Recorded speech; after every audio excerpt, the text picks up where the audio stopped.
Treasure hunter Scarlet Marlowe believes she has uncovered a map to the fabled Philosopher's Stone. All signs point to a hidden chamber somewhere in the giant maze of catacombs beneath Paris. Her team descends into the darkness, only to come face to face with their own fears as they find themselves traveling through hell itself in the 2014 found footage horror flick As Above, So Below. My name is Connor Eyzaguirre, And I'm Mysia Pierce Lewis. and this is Filmgazm.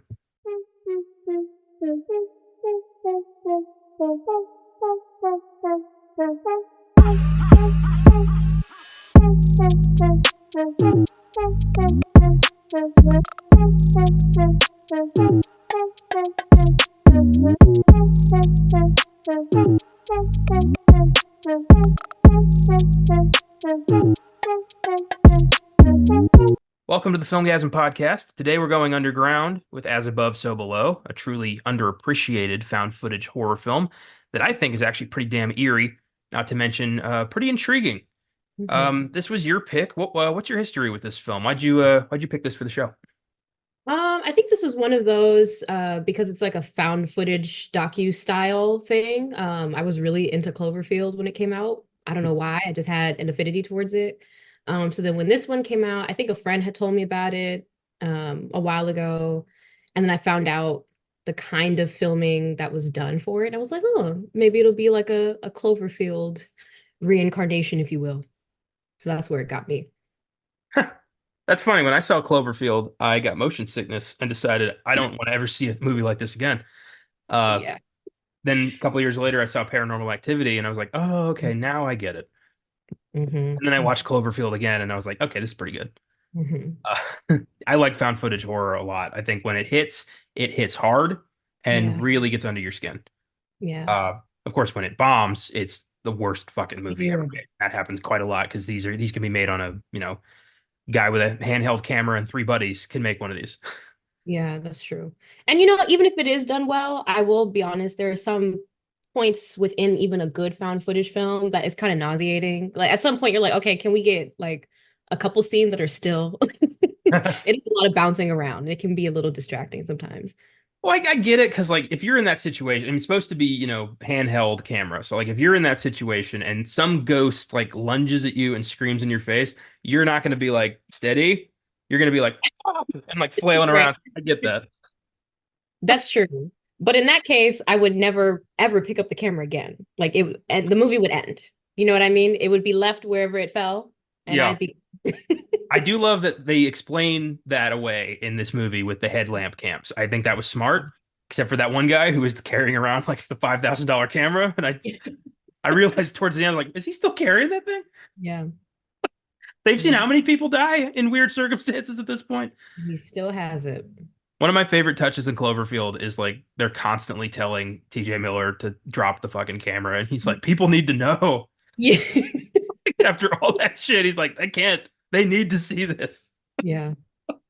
The thing is, I mean, that's not too far off from where we are now in society. I feel like people record things and it's like, should you actually be participating in the thing or are you going to record? Really? So I Yeah, guess there's some to that. I think it's pretty fucked when you see like, a tragedy happen and the very first thing people do is whip out their phones and be like, oh wow. Right. Like that's really weird. As a Yeah. society, we're so like we've lost all sense of I don't know. I don't want to say morality, but like we're so much more jaded now that Mhm. tragedy doesn't even really register for us anymore, especially in America. Yeah. Yeah. We're so I don't, desensitized to it. yeah, I don't know what would have to happen, like especially for our generation. Like we have a national tragedy every other fucking day. Yeah. Like I don't know what would have to happen for our generation to like be so jilted by something that we're just like, oh fuck. And we start changing things. Like, Yeah. I don't know. I don't know if anything could. COVID didn't do it. Yeah, which it made it worse, it seems. So yeah, it would have to take some real intentionality from everyone, like to participate in like re-engaging Yeah. in a one-to-one human way. Hmm. And it just, I don't know. I feel like there are very few of us out there who are willing to do that, but the masses, kind of kind of engrossed in their own little bubble. So maybe collectively we all have to take a trip to Paris, go into the catacombs, go into the unmarked territory in the hidden Oh chamber, no. descend into hell, and face our shit. Everyone's dying then. Everyone. No one's coming out alive. And you know that. I know that you know that. I'd hope a couple people were like, emerged from the other side little better for the wear, but you're probably right. Yeah. Oh, shit. Uh, so my question to you, Yes. um, they filmed this in the actual Paris catacombs, which was ambitious. And how did they get the car down there? I don't know. They did, but I couldn't find. Yeah, but they didn't say how. And then catch it on fire? What? Yeah, and it actually had an actor sitting in the car. That was not a dummy. That was not a prop. That was a dude just sitting in Like, the fiery car, just looking at the camera. oh no. Mm-mm. But yeah, the Paris catacombs, one of the creepiest places on Earth. Mm. Um, and I was like, before we started recording, you told me you had been there. Yes. Um, so my question was gonna be, what would it take to get you to go to the Paris catacombs? But I guess not much. Yeah. Um, Wow. so I'm gonna say like I'm gonna rephrase. Is there anywhere on Earth that is so creepy to you that you would absolutely not even consider Mm-mm. going there? Mm. Creepy? Like you heard stories, you've heard, a lot of people died there, or there's ghosts, or it's Yeah. dangerous, like anything. I think to be honest, I want to say like basically every haunted house or mansion that's around, but there is one, and I forget the name of it, but it's American Horror Story is coming to mind. Um, and I forget, I think it was Hotel, and it talked about that one mansion like in the late 1800s or whatever, early 1900s, I think, in LA or somewhere near there, that was built like this woman had this huge inheritance. I think it was a woman. Oh, maybe it was a man. Maybe it was a man. He was killing a whole bunch of people. So he had like trap doors and stuff. So some of the doors would lead to nothing. People would fall to their deaths. You H.H. know? Holmes Murder Castle? Yes. That was in Yeah, yeah, yeah. Chicago. Yeah. Oh, Chicago? Oh, but then I think there was one in LA too. And maybe that one was by either way, any house like that of that nature that was built on purpose for death, I don't want to be there. Fair enough. If somebody hands me a brochure like, "Hey, you want to go check out the Murder Palace?" I'm gonna be like, "Well, no. Why are No, you talking to me?" Uh, absolutely. yeah, that's not touristy. It's. I don't think it. I think it's gone. I think they tore it down Mm, because like 100 something people died in that house. Uh, yeah. yeah, that's a fucked up place. Hmm. Um, I I tend not to go places that are known to be super haunted because I don't want. It's probably not real. It's probably bullshit, but I don't want to Hmm. end up in the one situation where it is real and I carry some curse back with me that, brutally murders me and no one ever sees me again. No one ever finds me. Because I've seen The Grudge many times, and that Yeah. scares the shit out of me. The idea that you can walk into some place, be completely unconnected to the situation, and some Hmm. ancient darkness will just like latch onto you because you dared get involved. Hmm. Fuck Yep. that I'm so noise. happy that you mentioned that. A lot of people seem to, that just not an idea that pops in their mind, and I don't understand why not. It's like there's people who are like, "Oh, what? 1,800 people died there and it's super loaded with ghosts and it feels weird." Oh, well, that's where I'm going on my honeymoon. Like, well, bye-bye. Well, that's what people do. I think there's like suicide forest in Japan. Mm. People will do that. And my cousin said her father went because he was in the military and they were in Japan and he went there. And I was like, why would you want to go there? Especially when the legend is you go and you end up killing yourself. I don't know. It was just, I wouldn't go to those places at all. So I concur with you.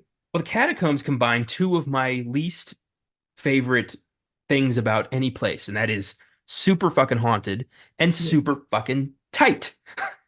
I, why would you want to go somewhere where there's ghosts and you can get stuck? That's true. I guess I didn't think about that when I went. I honestly didn't understand the magnitude, of it. Like, yes, you can hear the facts and all that, and it's jarring, but when you're actually there, it's different. So Yeah. I just remember like when we were descending, Descending. Yeah, when we were descending, I was like, okay, cool. Yeah, I'm excited. Really wanted to do this, couldn't do it. And the further down we went, I was like, oh, we're still going down. We haven't stopped. And you could see like, I don't know how many feet down you went. They were like signs that told you and showed you a visual of Mhm. how far deep underground you were going. So Yeah. the further we went, I was like, oh, if something happens, we're gonna die.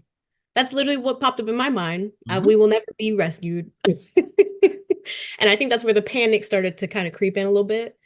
And when we finally got down to where the actual catacombs began, it seemed okay, but it was like the longest hallway walk. Oh my God. And we were with other people, but then eventually they kind of like dispersed and it was creepy. I had to hold my friend's hand because it was just an eerie feeling about it. Like, and I was always looking behind myself. I don't know, but also it was cool at the same time. So there was something that was like cool about it and intriguing, but also like, let's not stay here too long.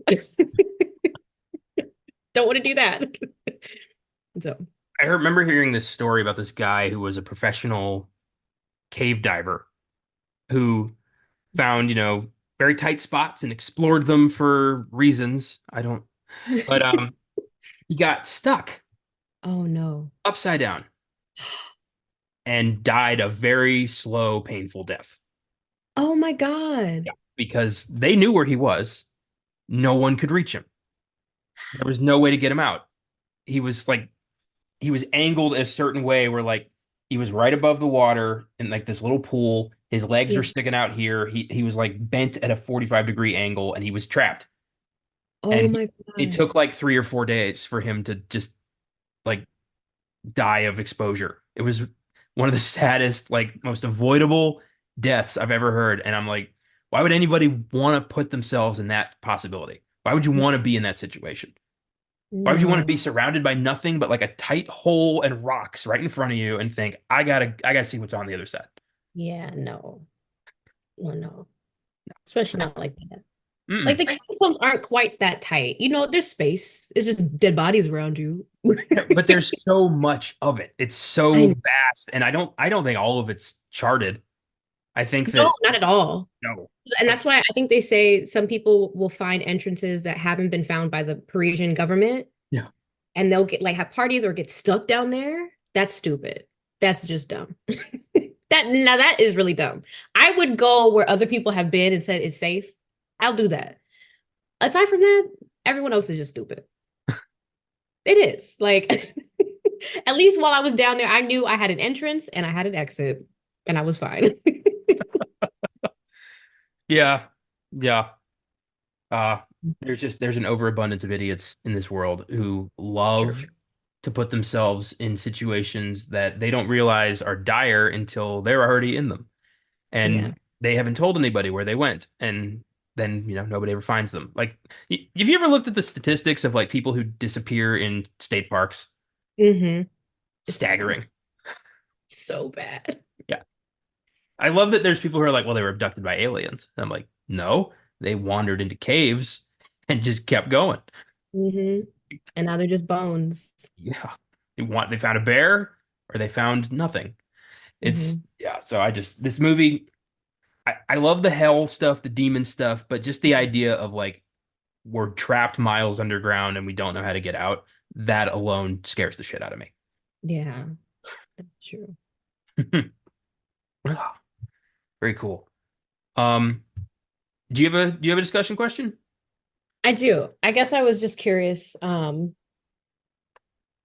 Do you think, because I know there's like a lot of like Dante's Inferno stuff and like other like alchemy and all these different kinds of things and elements, like all these vast like histories and like ancient like myths, if you will, that are involved in this, and like that's a driving force for why they're even down there in the first place, apparently. Yeah. Like, do you believe or think that those kinds of things exist? And like, do you think that said sort of myth is present in in the Parisian catacombs specifically? Not at all.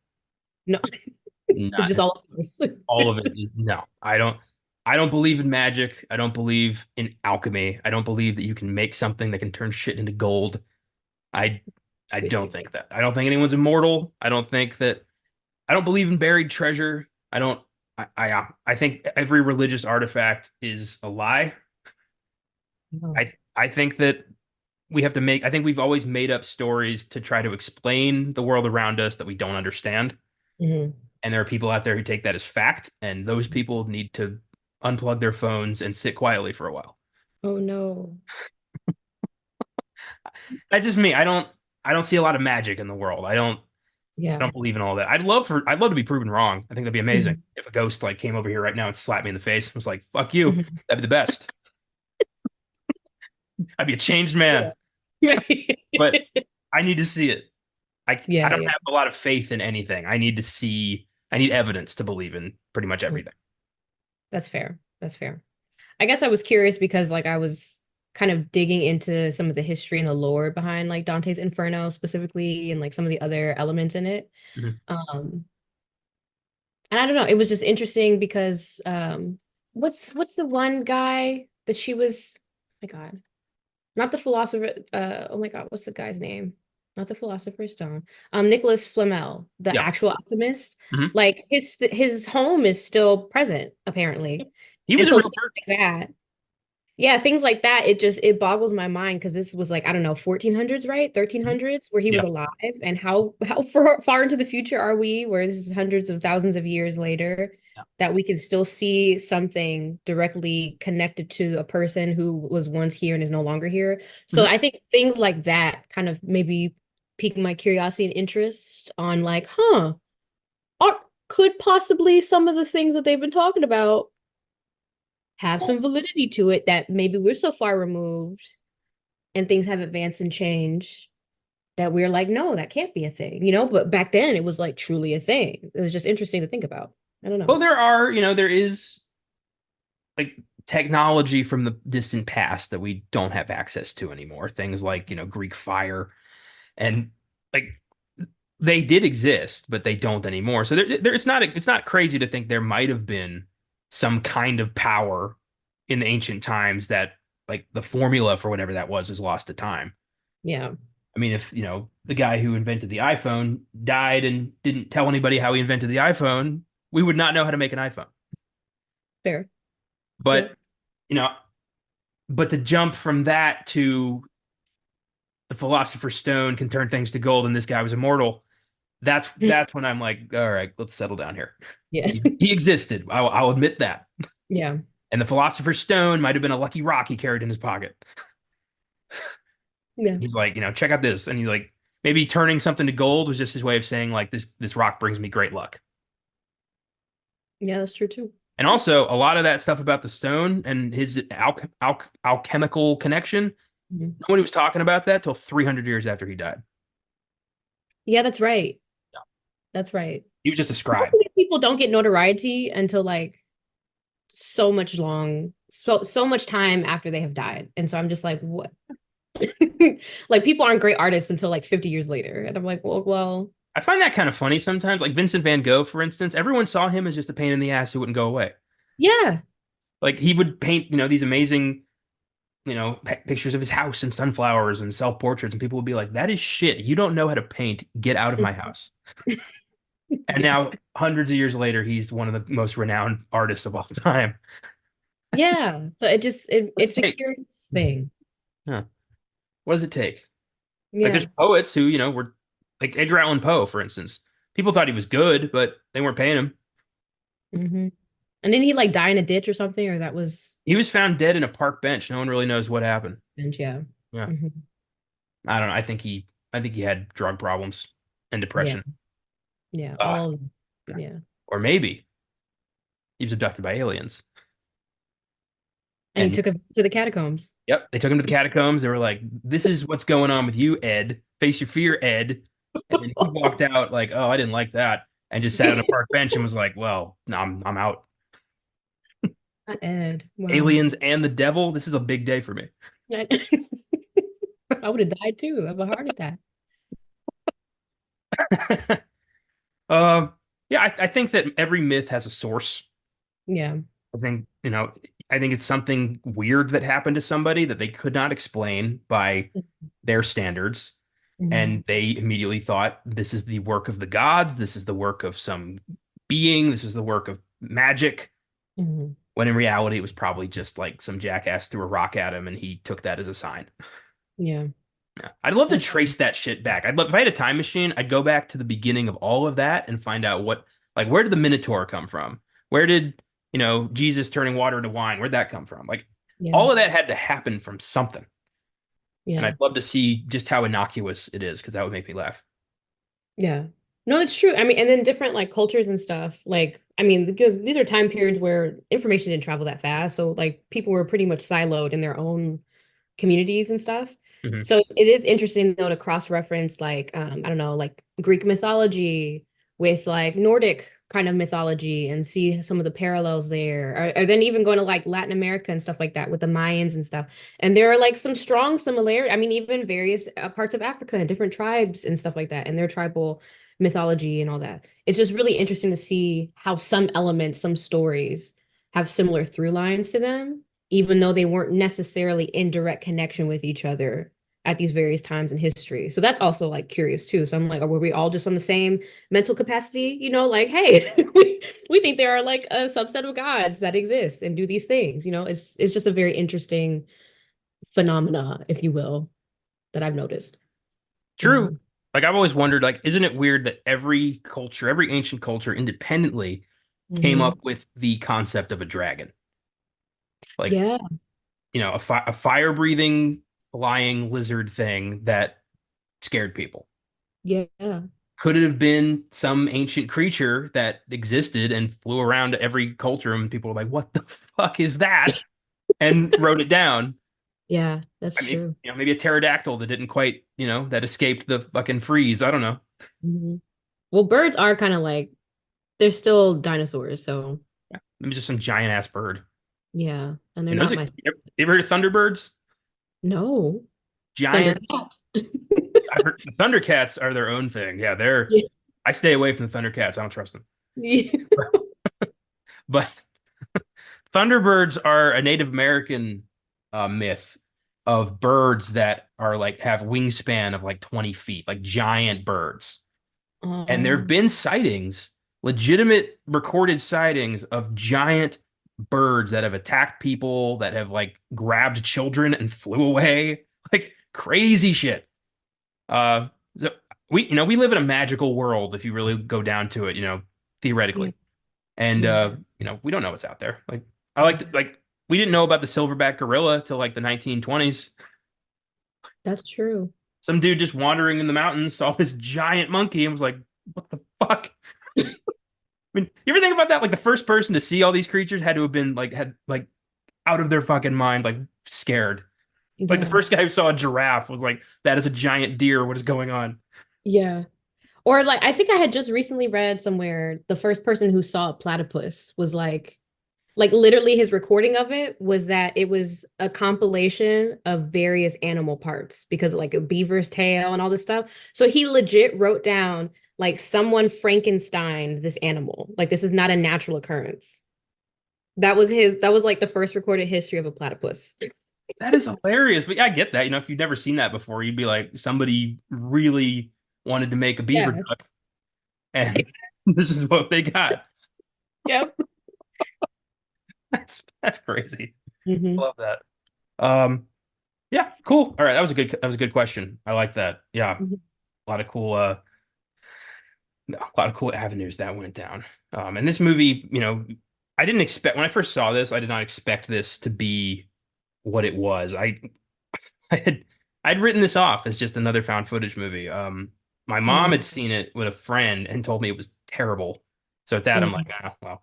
And then back in the day of the old podcast, we were doing randomly selected movies and just for kicks. And this was one of the films we selected randomly, and we were like, oh well, let's see where this goes. And I watched it, and I was floored, especially because I love Dante's Inferno. Hmm. Uh, Fun fact, I don't know, a lot of people don't know this, but that's effectively like the world's first burn book is Dante's Inferno. Not burn book. Yeah, no, seriously, like Dante was a poet who pissed off a lot of people, And so he Mhm. decided, I'm going to make you look bad in my new book, and wrote them like as, being tortured in hell for shit that pissed him off. Like people, his contemporaries. He did that a lot. He pissed off more people by writing the Divine Comedy. Wow. Yeah, like a pope he didn't like. He'd be like, well, you're going to burn in hell in the, fourth circle where, demons are just like smacking you in the face forever. Yeah. And when it Wow. came out, people were like, fuck you, Dante. Like, what the hell?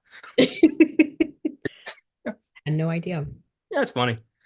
Um, so as above, so below Mhm. is inspired by a number of historical figures. One is Dante Alighieri and his Divine Comedy, which inspired the version of hell that we see in the movie. And Mhm. real quick, I want to run through Dante's nine circles of hell, Mhm. uh, which are all depicted in some capacity in this movie. Uh, first up, first circle, limbo. And that's Mhm. just where, kind of hell's waiting room, really. Like, Mhm. you weren't great enough to go to heaven, but, you weren't a huge bastard. So you're just going to sit here quietly forever. Yeah, that Uh, sucks. yeah, like I'd rather be tortured forever than to just sit there and have to do nothing forever. Yeah, I say that now, but uh, right. But you don't know. second circle is lust. Mhm. You were just, it's where the lustful, the adulterous, anyone controlled by their dick just ends up. And in the uh, in the book, in Dante's book, Cleopatra and Helen of Troy are both there because they were evil, lustful women. Cleopatra, I get. Helen of Troy, I think was, I don't think that's fair. Yeah, she was minding her business, Yeah, it's not her fault she was so hot that people wanted to wage war over it. and It's they were not, like abducting her basically. Like, yeah, I don't think that's her fault. Cleopatra though was a bit of a sick, incestuous, crazy bitch. So yeah, I get that one. Third circle, gluttony. If you Mhm. go for fifths at Golden Corral, this is where you end up. And If you I, go to Golden Corral, yeah, if that period. pretty much everyone in the parking lot of Golden Corral is going to end up here. Yeah, that's funny. I have, yeah, in the book, it's basically just like Dante looking at people like, oh, ugh. Like more than any circle, he's just like kind of grossed out there. Yeah. Which I I get. guess that makes sense. I think there was one time in high school I went to Golden Corral. It was like a college trip thing Mhm. for schools in SoCal. And I told a friend, I filled up like a bowl. You know, the chocolate fountain, you put your strawberries and marshmallows in it. So I filled up a bowl full of that chocolate and I told her to dip her hand in it and let it solidify. And she did it. So her hand was just solid chocolate. And we tried to get back on our bus. It was time to go, and they wouldn't let her get on until it was gone. So we had to stand outside and we had to wait until she ate it off of her hand. So we're definitely going to the third circle of hell there. You Augustus glooped your friend. I basically it was fun though. I don't know why she actually did it. She listened to me. It's fun watching her eat it though. That's fine. I've never been to Golden Corral. I We're in Texas. I don't really I don't do buffets because I see. I I'll, I see a buffet as me basically telling the world, okay, I give up. Oh no. Yeah. Here, you know what? Go ahead. I'm just gonna eat until I die here. Like, let's just might as well. Yeah. I'll No, make an some exception for like Asian and maybe like Vegas. I was just gonna ask. Okay, so that clarifies things. Okay, cool. I have a So you Golden have Corral standard. right by my apartment and I pass it all the time. And occasionally I'm like, well, what if? And then the rest of me is like, no, don't you fucking do that. But I will say the rolls are good. They are. We just go just for the bread. I feel like if I end up at a Golden Corral, I will text you to like tell my family I love them. Oh my God, so dramatic. Let's move This on is to the it. fourth circle. I'm not leaving this restaurant. Oh my God. Anyway, Fifth circle, anger. I think that's not fair. I think you should be allowed to get angry. we skipped the fourth one. Oh, did we? Oh, my bad. Fourth circle, greed. Yeah, fuck those people. Uh, Okay. I think 90% of the world's problems are caused by the greedy people. Yeah. And in Where is Dante's the line time, between greed and gluttony? uh, well, Because you can be gluttony, gluttonous without food, or like gluttony is explicitly food. it's food because Okay. gluttony is basically you're greedy for food. Like if you're eating it, if you're eating the gold, you're a glutton. If you're hoarding the rolls, you're greedy. Okay, see. Okay, Yeah, okay. yeah. Um, yeah. So fourth circle, greed. Uh, money grubbers, materialistic people, they end up there. Fifth circle is anger. The Mhm. wrathful people are spent, their eternities just hanging out, being pissed off, which doesn't sound too bad. Uh, sixth circle, heresy. Don't Uh, blaspheme, or you'll end up six levels deep. Jeez. Oh yeah. The heretics spend eternity entombed in flaming crypts, so they're just on fire forever. Wow. Hmm. Seventh circle, violence. Now, I'm surprised these guys aren't just hanging out with the angry people, because doesn't that just kind of go hand in hand? Basically. Yeah. Violent crimes. Yeah. The so the guide I'm using here is from Penguin Random House, and the opening sentence for violence. I didn't notice this. I'll be honest with you, dear reader. Dante was being kind of a dick when it came to designing this level. Wow. I love that. Mm. Kind of a dick. The outer ring is filled with blood and fire. It's reserved for murderers and thugs. Middle ring is where the suicide victims go. The victims. Oh yeah, in the Christian faith, suicide victims go straight to hell. No, Oh, that's no, true. yeah, there's no wiggle room on that. Um, they are turned into trees fed upon by harpies, which But is what if they're martyrs? Does that change anything? nah, suicide is suicide. So all those people who did it in the name of their religion, they're going to hell. Yeah, probably. Mm. Yeah, I don't. Well, no, I don't. I don't want to raise that question. That's a little. I blaspheme all the time, but that one's gonna get come back to haunt me. So I'll keep that one to myself. All Um, right. then the inner ring is reserved for the blasphemers and the sodomites. Mm. Don't you? No ass play in Dante's heaven. Straight to hell.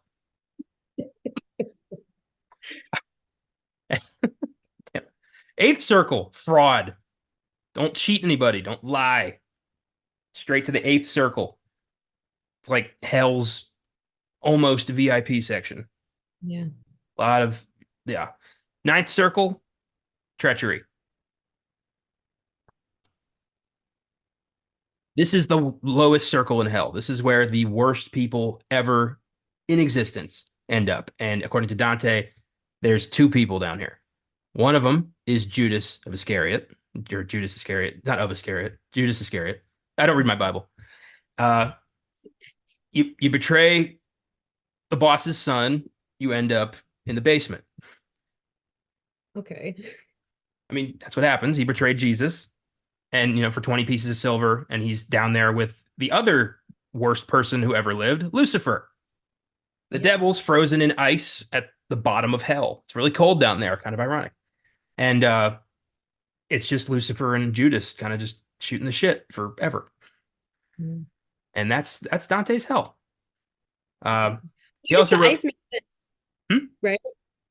The What? ice thing, that would make sense because don't they say if you get hypothermia, sometimes you feel like you're burning?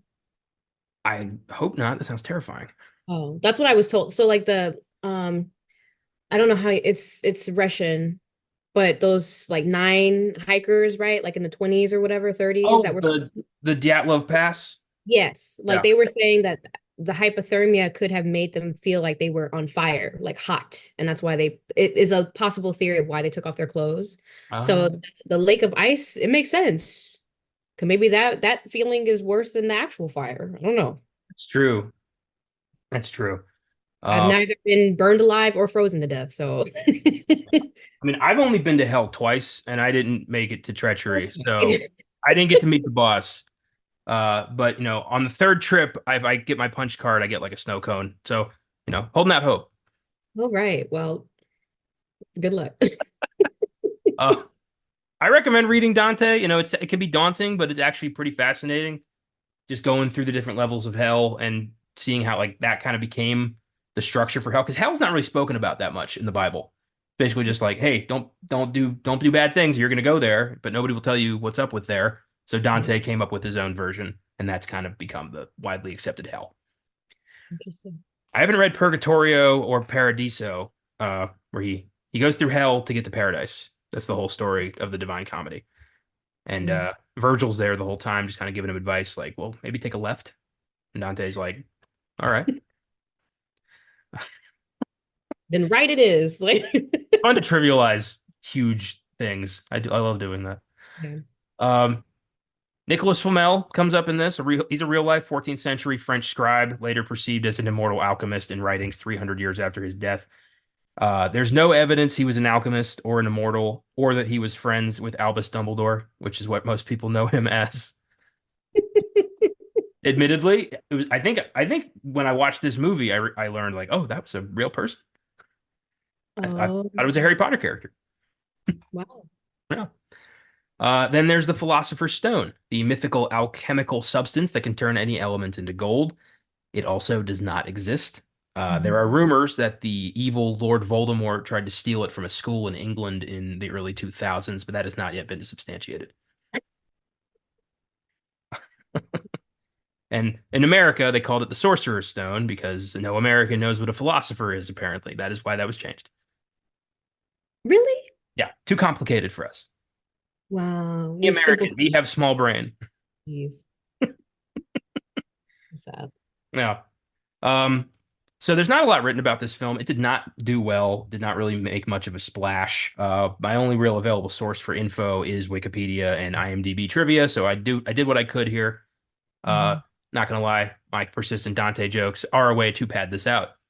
So yeah, full transparency over here.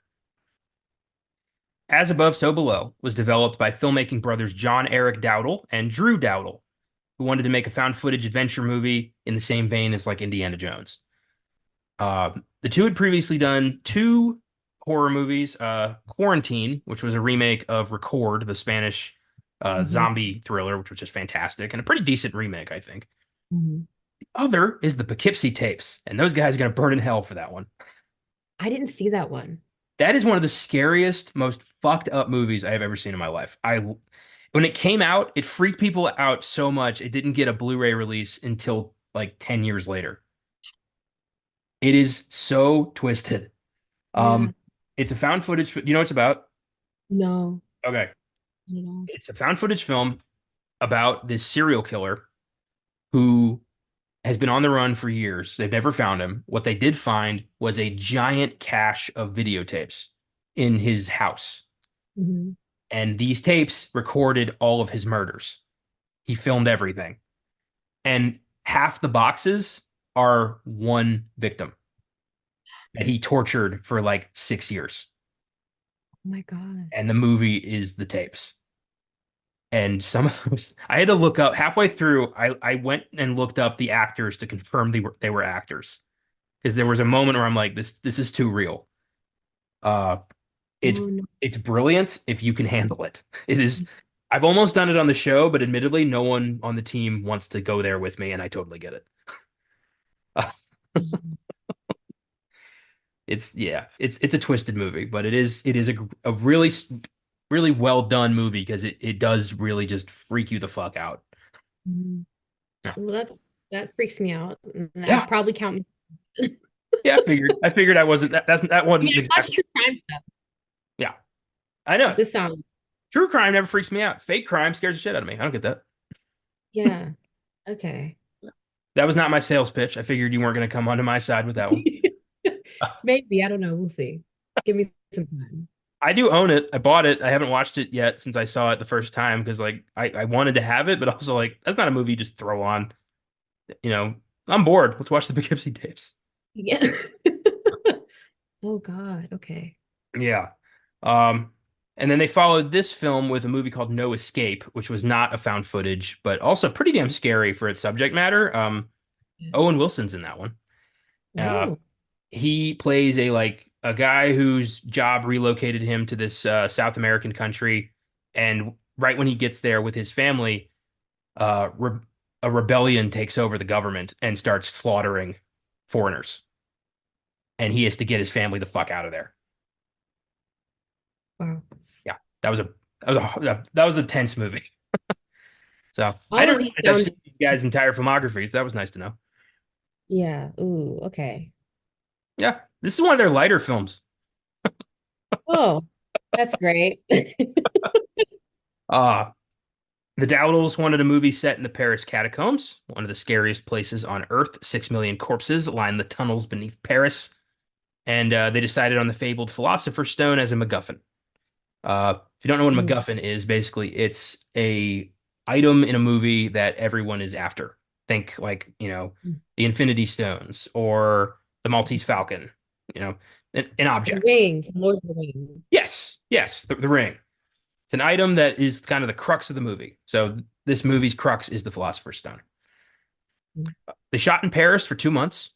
They were actually given permission to film in the catacombs. In fact, this was the first film production ever to get permission to film in the catacombs. I wonder how they pulled that off. yeah.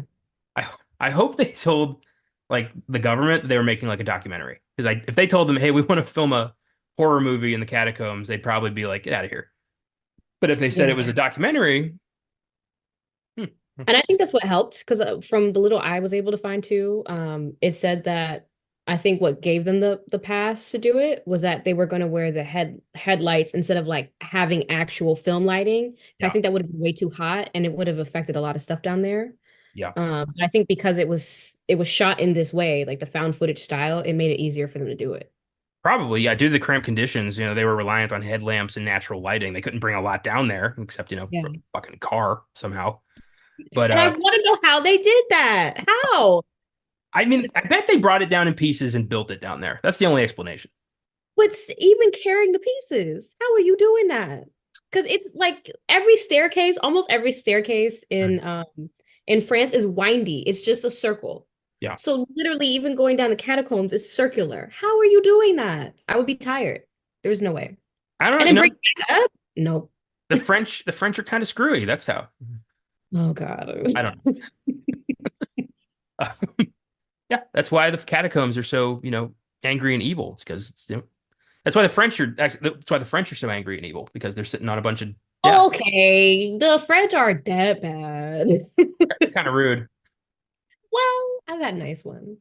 I've never met any French people. I just love perpetuating ridiculous stereotypes. That's what I do here. What is rude is this one chick that I told you I met from Switzerland, whatever. Which is Mm. funny because they're supposed to be neutral and kind and make really good chocolate and watches. She wasn't. She sided with the German, so That's worse than what I said. you're right. It was a group hike, y'all. It was a group hike. There's real people involved. We're from different places. There's no hate to my German and Switzerland peoples. I love y'all. Anyway. Oh, I'm having like I just had an image of you like at a podium fessing up to the nation. And then dropping the mic like Rick James. You're walking away. I said what I said. Anyway. Oh boy. Okay. Um, some scenes were a total surprise for the actors. They didn't tell them some things were going to happen. Uh, Not down there in the catacombs. oh yeah, real fear. For instance, one of the actors, I think the guy who played Benji, was legitimately claustrophobic, and they kind of exploited that in his big scene where he's trapped in the bones and freaks the fuck out. Uh, That's messed up. yeah, so that was half acting and half I'm trapped, get me out of here. Yeah. It's crazy. I Uh, hope he got paid a bonus for that because that's I, like people can actually hurt themselves yeah. doing things like that when they're actually freaked out. Wow, Mhm. intense. Also, the scene where they when they first go down there and there's the weird choir just singing naked. That they set that up without telling anybody, and just told them walk over there and just filmed it, and they were all kind of like, the hell? And that was their real reactions to that. See, listen, I couldn't handle that. No, at that point, I'd be wondering like, this is a movie, right? You're not gonna leave me down there, right? Oh Uh, my. As Above, So Below was a decent hit, grossing $41 million on a budget of $10 million for a found footage horror movie. That's pretty good. Yeah. Uh, it was critically reviled, though. Has an IMDb score of 6.2, Rotten Tomatoes Oh, score of 28%, jeez. audience score of 41%. So people didn't like this either. Critics' consensus reads, after an intriguing setup that threatens to claw its way out of found footage overkill, As Above, So Below plummets into cliched mediocrity. Mm. Oof. Nice film school degree there, buddy. Uh, I disagree. I mean, who's this hurting? Like, it's a cool adventure movie that evolves into a horror movie and then evolves into kind of an ethereal love story, kind of. I mean, the real Philosopher's Stone was, the friendships we made along the way, I guess.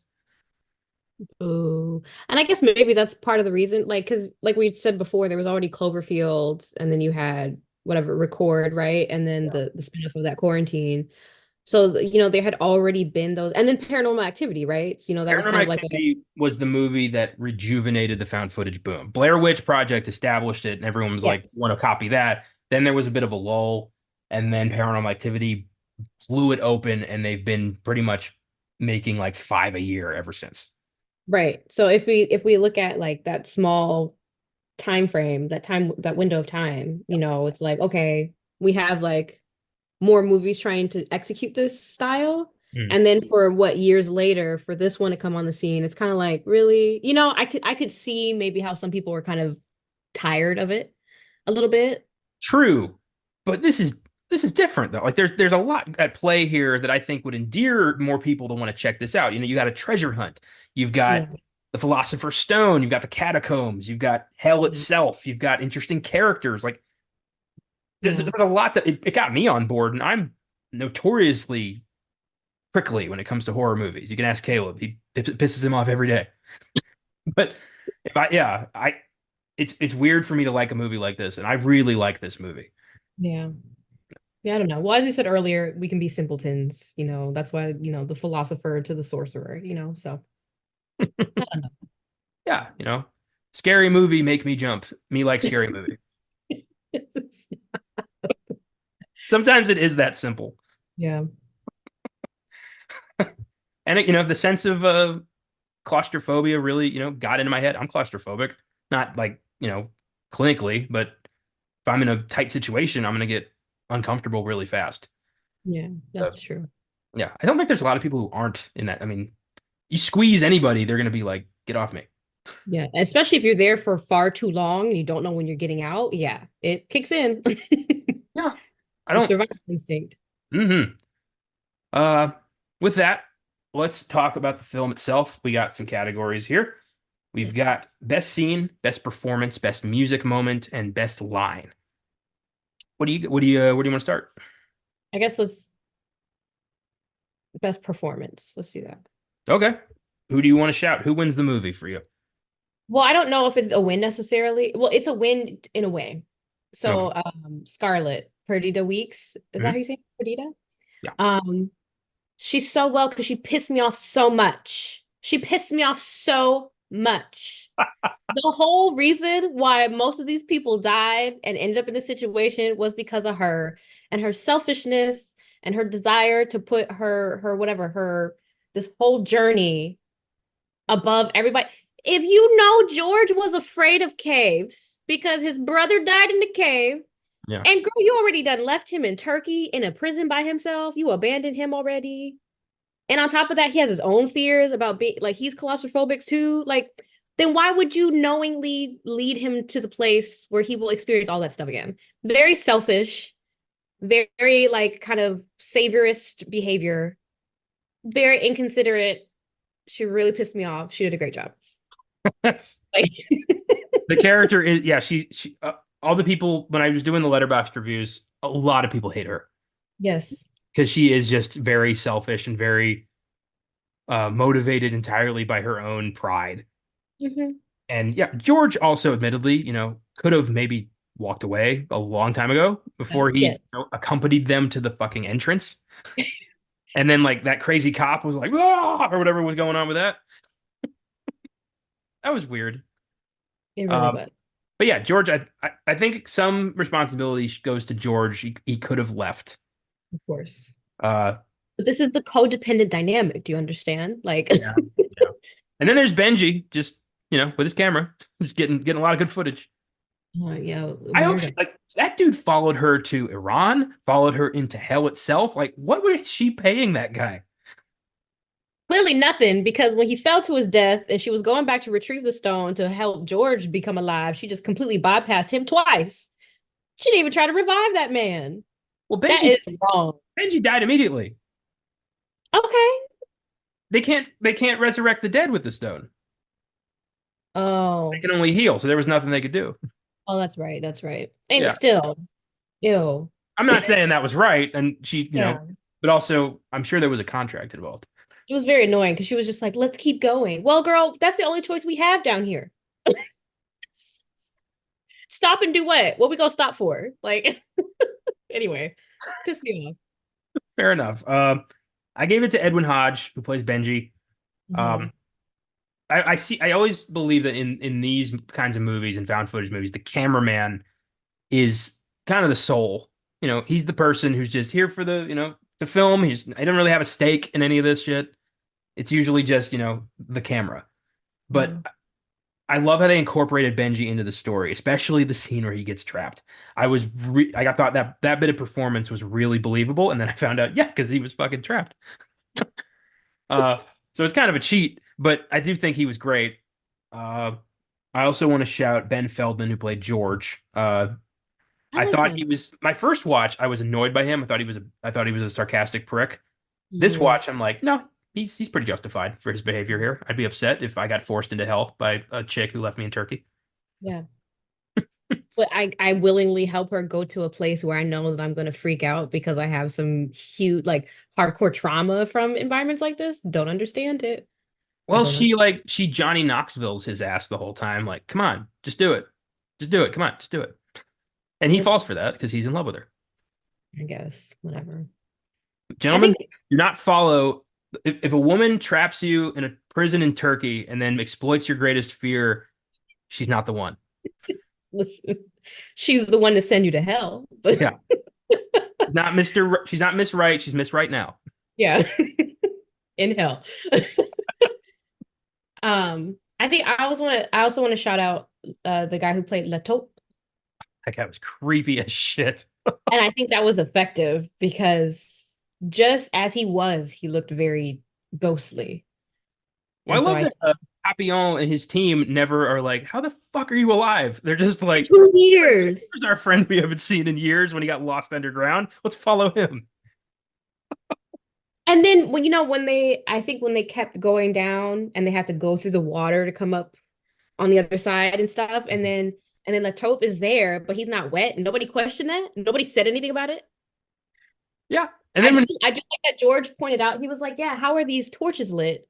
Like if no one's been down here for like X amount of years, yeah, like how are they lit? And everyone just kind of glazes over that. Well, how is this man not wet? what I don't get is so the Philosopher's Stone was a fake, and the real Yes. stone is like if you believe if the universe is as you believe it is. That's the whole purpose of alchemy. Is like you can will the reality to change if you believe, which is a cool thing to subscribe to. I wish we could all do that. Yeah. But the real stone, I mean, the fake stone still worked though. Like it still healed people. But only I guess it was fake. So okay, and so a lot of the information that I found online was like it's fake to make the person who took it think that it's real.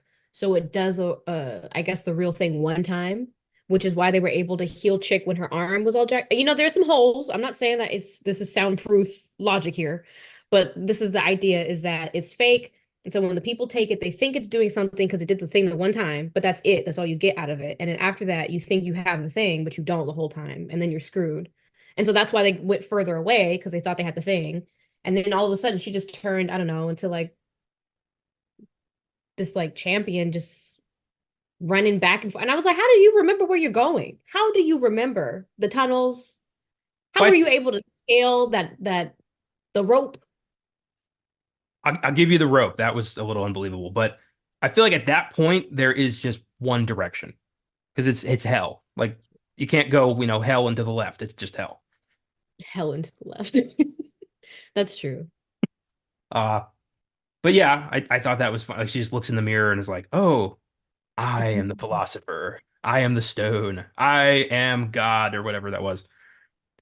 And yeah, it was a bit. So is she now like the Messiah, or is that just does it only work in hell? I guess only when she's, I don't know at this point. I don't Because if know. I Because then, emerge from hell and I have the ability to heal the sick and I can turn shit into gold, I am taking over the world. oh boy. I feel like at that point you would surely die in hell. They wouldn't let you go.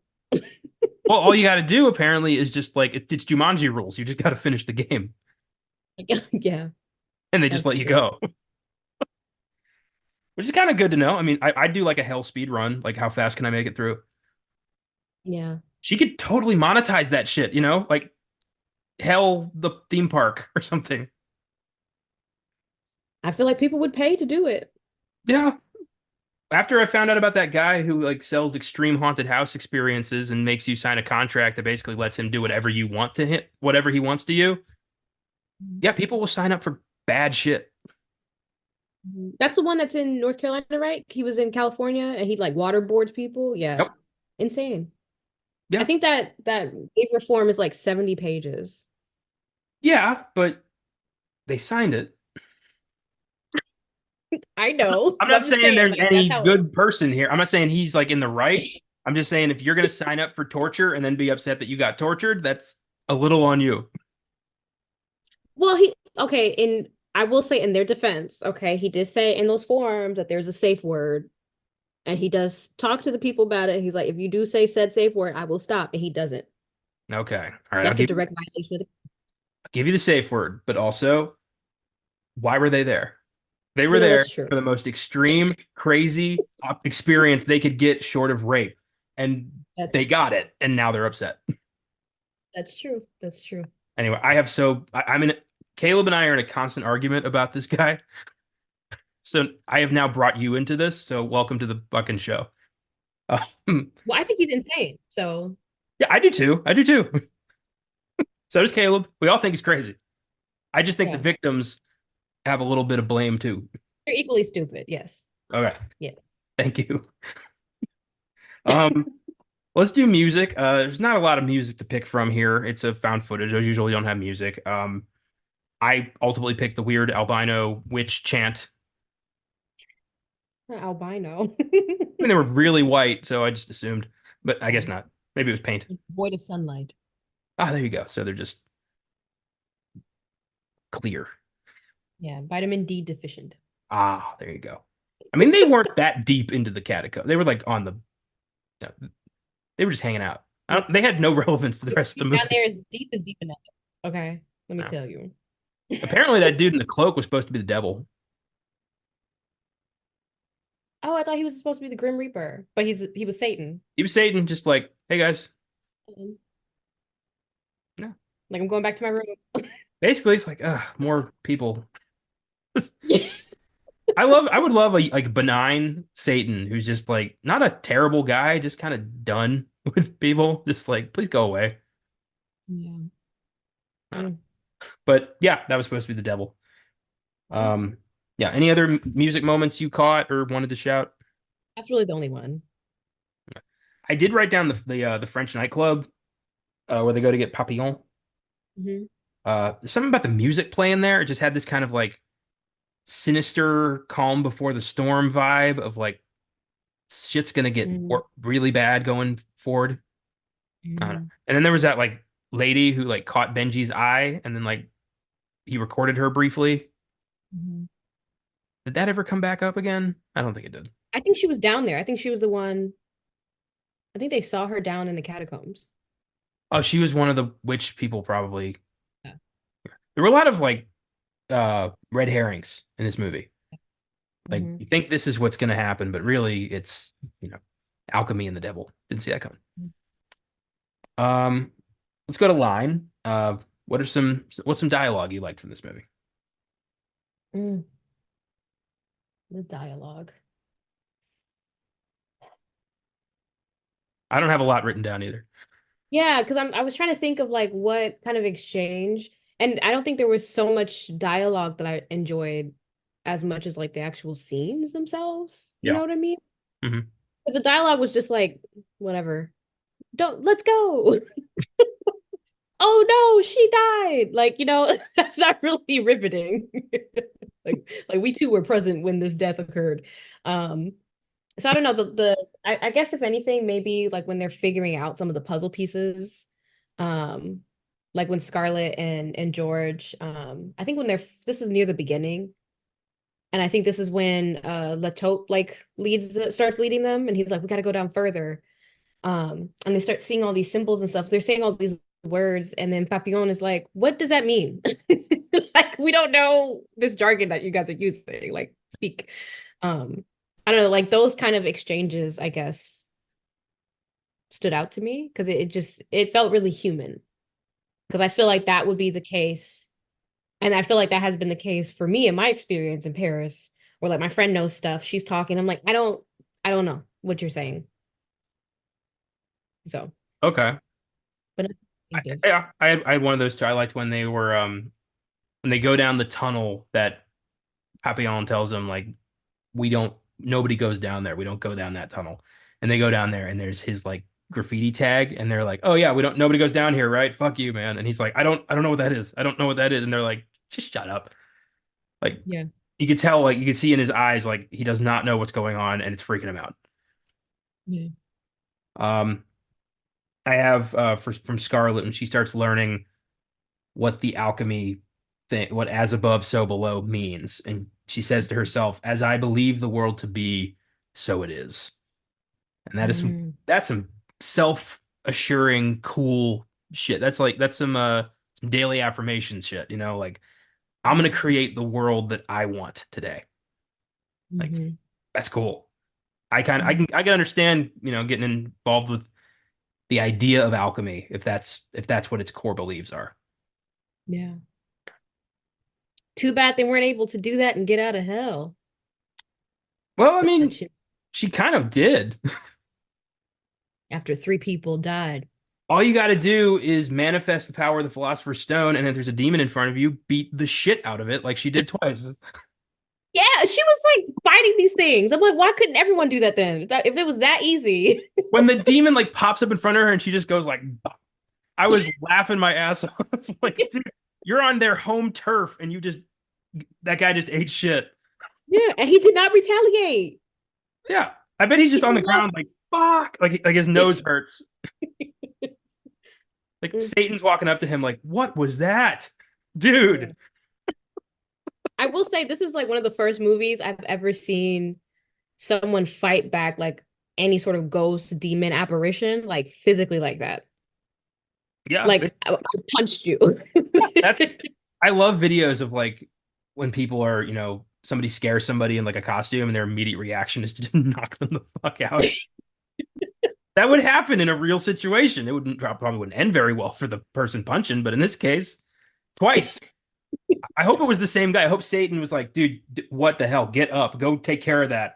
And he goes Yeah. and she punches him out again. He's just like, all right, dude, just go sit down. Just we'll talk later. I gotta handle this. Just go over there. Go back to the ninth circle. We're gonna talk about your behavior. Oh, I couldn't stop laughing at that. And then it happened again. Yeah, that was pretty. That's funny. I think that's a good transfer to or a good segue. That's the word I was looking for. To scene. Um, Hmm. what are some scenes that you really liked in this movie? There were like several of them, but I think the one that really, I don't know, was captivating, um, was the opening scene. So like when they're starting to enter the catacombs, Mhm. and then so everyone's like anticipate. You can see like some people are scared, some people are like, I'm ready to go, let's do this thing. Some people are like, we do this all the time. This is nothing new for us. And then just crazy shit starts happening like out the gate, like Pop flies out of nowhere like Superman, just tackles dude. And I'm like, where did he come from? And why is it just one of him? But he just flies out of nowhere. They're all running down. People are falling down the thing who don't really want to be there in the first place. So it's kind of like you can see that their anxiety and the tension, the claustrophobia for them is ramping up. And so then by default, as an audience member, as a viewer, you start to feel that too, because you're like transcending with them to this demonic place. And you're like, oh, what am I about to get into? So I feel like it's set all of that up really, really well. So I really love that opening scene entering the catacombs a lot. I agree. Yeah, this movie establishes its rules very well Mhm. and just lets you know like this is what we're getting into. I love Hmm. the prologue where she discovers the rose key in Iran. Just the intensity of that scene was done very well. Yes. You don't know like when is this place going to explode? Is that somebody going to find her? And Hmm. is she going to get everything she needs? And it was just like the pacing of that was so good. Hmm. Um, but my favorite scene by far, when I first saw this, I didn't know what it was about. I, was excited, like, oh, cool, okay, Philosopher's Stone, Flamel, all right, so this is a treasure hunt. When they start going deeper and they find the inscription, "Abandon all hope, ye who enter here," Hmm. I flipped my shit because I was so excited. I'm like, oh my God, they're going to hell. Because I knew that from Dante. I was like, that's what's written on the gates of hell. Oh my God, we're doing Dante. And I know I'm a nerd because I got super excited for that. And this time I was just like, I got like goosebumps. I'm like, oh, that's such a creepy thing to find miles under the ground. Yeah. Abandon all hope, ye who enter here. That is some scary shit to read when you are in a terrible situation like that. Hmm. And I love And Scarlett's like apprehension. She's like, "Oh, this was written on the gates of hell." And Papillon's like, "What? yeah. I'm not going in Yep. there." Hmm. Yeah, I love Hmm. that. I think, well, yeah, yes. And then also like, and as a continuation of that, like they really played on these different circles of hell, with like the three deaths and stuff that occur. Yeah. But I think Papillon's death in particular was just like, say what now? Like, what is that? Like this man is like buried in the ground upside down, like a little green onion. Like, what's going on here? And like, why is he looking like this?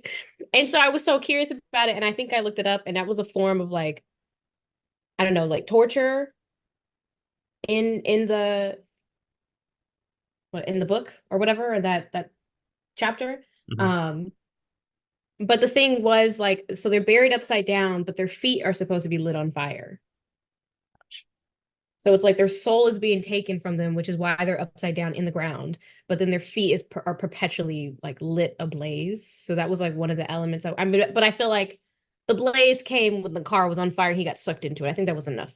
That was enough flame for him to encounter. That was an impressive For visual the effect. time. Yeah, Yes. like, whoa, did not expect that. Uh, Hmm. yeah, them facing their own individual trauma Hmm. is a neat touch. Like that's what I always imagined hell was. It's not this fire and brimstone where some dude with a fork pokes you in the ass for eternity. It's Hmm. psychological. It's different for everybody. You are facing your own deepest regret, your deepest fear, your deepest mistake, and it's Hmm. personal. That's way scarier than, just a dark void where nothing exists but you and your demons is some scary shit to comprehend. Yeah, Yeah. that's true. Like Susie? Suki. Sushi, Su not sushi. Susie, uh, Susie. Yeah, Susie. I feel like that's wrong, but okay. it's Susie with Like a her French death, accent, like Susie and the Banshees. Susie. Anyway, like her death was so, I don't know. It was just like, damn. I don't because it wasn't just like her, like Papillon also like knew that his like La Taupe was missing, and neither of them, no one really went to go look for him. That was his whole thing when they came down there, was like, y'all didn't come to look for me. But I guess Susie was more I don't know, guilty about it. But I don't think she deserved to die like that. To be, and because I don't think she was the one that led that last brigade that they had. I feel like that was for sure Papillon. So it was very confusing how she got the most gruesome death from La Taupe because of that. I don't know. I felt like, was that necessary? I don't know if Yeah. that was necessarily Satan's plan. I think that was more Latope like lashing out. I think Yeah. date and was like, "Whoa, dude, no, we had plans for her." Yeah. Because that Yeah. did seem particularly grisly. Yeah. That one out of all the deaths was kind of like, really? Did she have to? I mean, what about Zed? Who is he? I don't know. Like, if you kill somebody, kill him. Like, Susie talked more. She was like trying to be the peacekeeper of the group, if you will. I don't think she deserved that, but As okay. per horror movie rules, it is weird that he made it to the end of the movie. And then he just literally walked away. I Like, mean, after that, what's gonna be like? What are they gonna go have coffee? Like, yeah, I'm getting like transaction is over. I'm going home. I'm probably leaving France. yeah. True. I wonder if like is this the only entrance to hell, or is it like does every country like are there other entrances to hell? Are there other gates, or is it just under France? I would Dante was like to. Italian. I mean, Well, yeah. then Paris would for sure be an Italian's hell. So that that makes sense. That's fantastic. Whenever I talk to my Italian friends about the French or the English, they're like, ugh. I have not The been to beach. Europe enough. I gotta go back. Yeah, it's funny. Well, with that, let's take a look at what Letterboxd has to say on our final segment. What's in the box? What's in the fucking box? Give me the gun. I have three reviews for you. These were pretty funny. As above, so below. Rocking a 3.1 out of 5 on Letterboxd, which is higher than I expected, considering everyone kind of hates this movie. Um, this first one's from Lydia. Thank God I'm fat. 2 stars. No, wait. Well, yeah, that now you have a perfectly reasonable explanation of why you can't go down there. Fat is subjective. I want to know how much he weighs. I'm assuming that's why she posted that. It'd be weird to say that from like Toy Story or something, but yeah, for this movie, it makes sense. That's wild. Ironically, like her face, her picture on Letterboxd does not look overweight, but that might not be her. That might be a still from a movie. I was gonna say, not you investigating the little the icon. Yeah, I'm curious. Um, anyway, next one's from Ben McDonald. I kind of spoiled this one already, but it made me laugh. I couldn't hold it in. Turns out the real Philosopher's Stone was the friends we made along the way. I love Mm. that. 2 stars. Like, this can't be turned into a Barney episode. I don't understand that. This is not that kind of movie. It's not that kind of vibe. I would love if like Flamel's reflection showed up in that little like mirror thing and just started singing, I love you, you love me. Oh That's my it's God. alchemy. And then BG shows up in the back. God. Oh my God. All the characters. I was very much a Barney kid. Uh Yes. yeah, I liked Barney. I don't know why I liked Barney, but I liked Barney.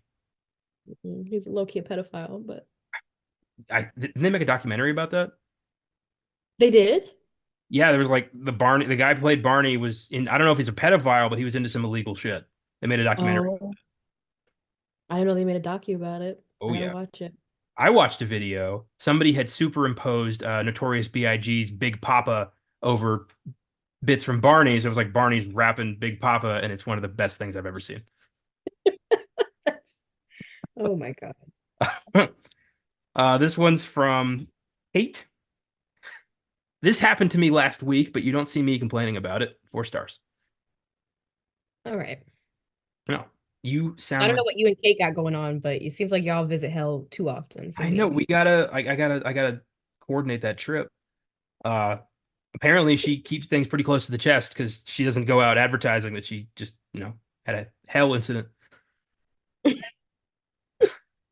Well, enjoy. And this last one's from NDC 32002. And I I just watched this again, so this had me laughing so hard. Wait, did this have the same exact reveal as Kung Fu Panda? 3 stars. Did it? The end of Kung Fu Panda, Poe gets the dragon scroll, which is going to reveal to Yeah. him the secret to ultimate power, and he opens it, and it's just a mirror because the secret is in you all along. It's the same ending. Oh my God, that's right. That's except like this little mirror thing in the catacomb was like, you know those like those Fisher Price toys you give like a little baby and it has that weird like plexiglass looking thing. Like it's not really glass, it's like that weird film. That's what this looked like. It looked really cheap. And I was like, you could have done better. I Well, don't know. they spent their entire budget getting a fucking car down there and lighting it on fire. This is true. So when This it is came, true. came time for the mirror, they had to go to some, Goodwill and search the toy section and Yeah. get some plastic shit. So that's really what it looked really bad. Anyway, that's probably why people were pissed off. Regardless of this movie's like issues or how it plays kind of fast and loose with Dante or its ending is kind of like, kind of cheesy, I like it. It's got its moments that just unnerve me. I think it's a cool story. I own it on Blu-ray. I will watch it again. Mhm. I think it's solid. Yeah, me too. I want more people to watch this. I don't think this deserves the bum rap it got. I mean, it was a box office hit, so I can't be we can't be the only people who like this movie. There's got to be more. Yeah. Well, that's our show. Thanks for listening, everybody. If you like what we do, feel free to follow us on Facebook, Instagram, and X at Filmgazm Productions. If you want to suggest films for us to check out, you can email us at filmgazm@gmail.com or send us a message through our socials. Check out our Letterboxd accounts for daily reviews. You can search for me at Connor95, and in my friends list, you can find the rest of the team. Check out our website, filmgazm.com, where I have a link to that letterbox if you want to read my reviews. You can also find articles, trailers of upcoming films, and every episode of every era of our show. If you'd like to become a monthly donor to Filmgazm Productions, feel free to click on the link in the episode description. From there, click on Support This Podcast. You can choose to donate $1 a month, $5 a month, or $10 a month. All donations go right back into the podcast, and we greatly appreciate it. Thanks to the entire Filmgazm team for their contributions to the show. Thanks to Cooley Cal for our awesome theme music, and thanks to you for checking it out. Next week, we find out what New York's greatest ghost hunting quartet did after their first run-in with Gozer.